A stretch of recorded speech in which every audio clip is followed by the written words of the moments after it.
All right, a little bit about the lymphatic organs, starting with the lymph nodes.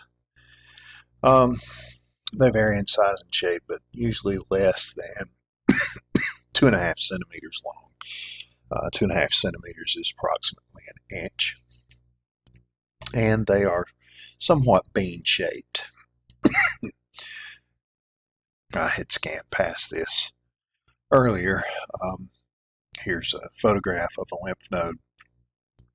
It's kind of hard to tell what's going on there, I understand, but again, if we'll go back here and look at the drawing, what you'll generally see with these, there will be several afferent lymphatic vessels that bring lymph into the node, and they've got arrows here to show you the direction of the flow.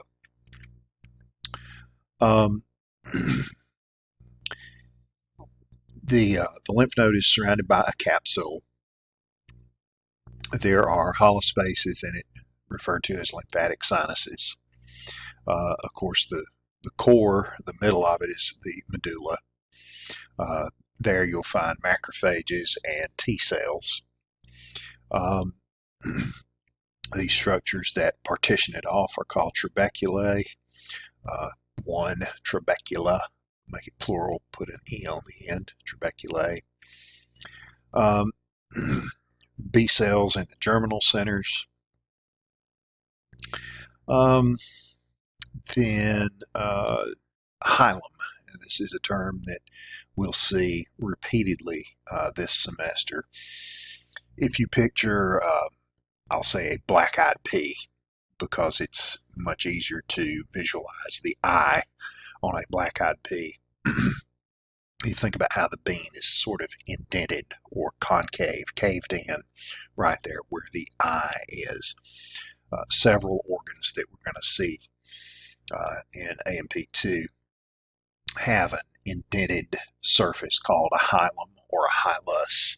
This is the first of those. At the hilum is where you'll have the efferent lymphatic vessel that will exit. So the lymph flows through here. The macrophages, the T cells, do their immune thing, either phagocytizing foreign particles, or in the case of the B cells, as we'll see shortly, producing antibodies against those. Okay. Just some verbal description here of what we just looked at. We've already talked about the locations.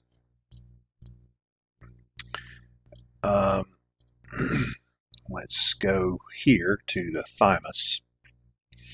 The thymus, a soft bilobe gland enclosed in connective tissue capsule in the mediastinum in front of the aortic arch, behind the upper part of the body of the sternum, extending from the root of the neck to the pericardium. So right here. And here is a microscopic section of thymus. And connective tissues extend in from the surface of the thymus and divided into sections called lobules. The lobules house many lymphocytes that develop from progenitor cells from the bone marrow. Most of these cells, called thymocytes, are inactive, but some will mature into T lymphocytes, which are often referred to simply as T cells, that will then leave the thymus to provide immunity.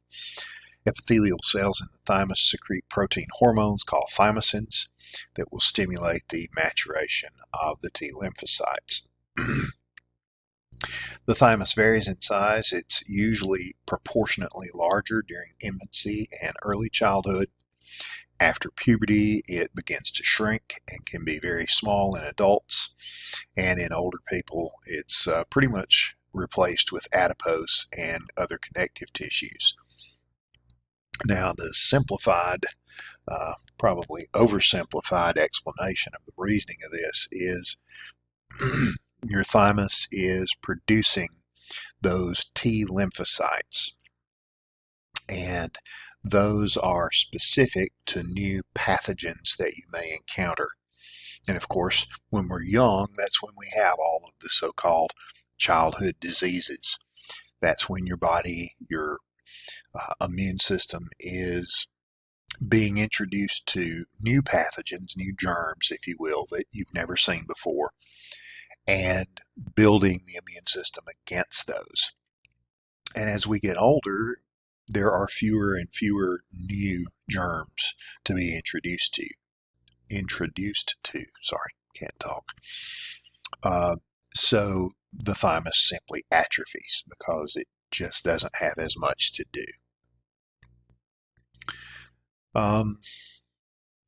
Then we have the spleen, which is described as the largest lymphatic organ.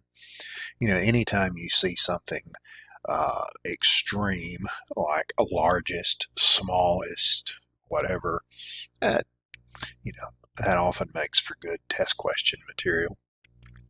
It's in the upper left part of the abdominal cavity, just below the diaphragm, posterior and lateral to the stomach. The spleen resembles a large lymph node. It is enclosed in a connective tissue that extends in from the surface and divides it into lobules. It has a hilum on one surface. You have blood vessels and nerves entering the hilum. But unlike the lymphatic sinuses and a lymph node, these spaces are called venous sinuses in the spleen, and they are filled with blood. So, put perhaps too simply, the spleen is like a large lymph node, but instead of filtering lymph, it filters blood. There are two types of tissue in the spleen's lobules. There's white pulp, distributed throughout the spleen in tiny islands near the branches of the splenic artery. The tissue is composed of splenic nodules similar to the lymphatic nodules in the lymph nodes. They're packed with lymphocytes and macrophages. And then there's red pulp that fills the rest of the lobules, that includes the venous sinuses and the space around the venous sinuses. And this pulp contains abundant red blood cells, which give it its color, and a lot of lymphocytes and macrophages. Here's a micrograph of that. Let's see, this is only magnified 40 times. Not a lot of magnification. That would be scanning power. So the red pulp is really obvious there with the white pulp in the middle.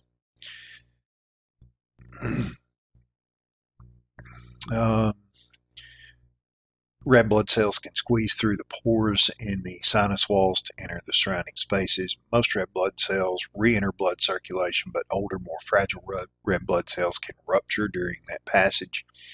Macrophages will remove the resulting cellular debris.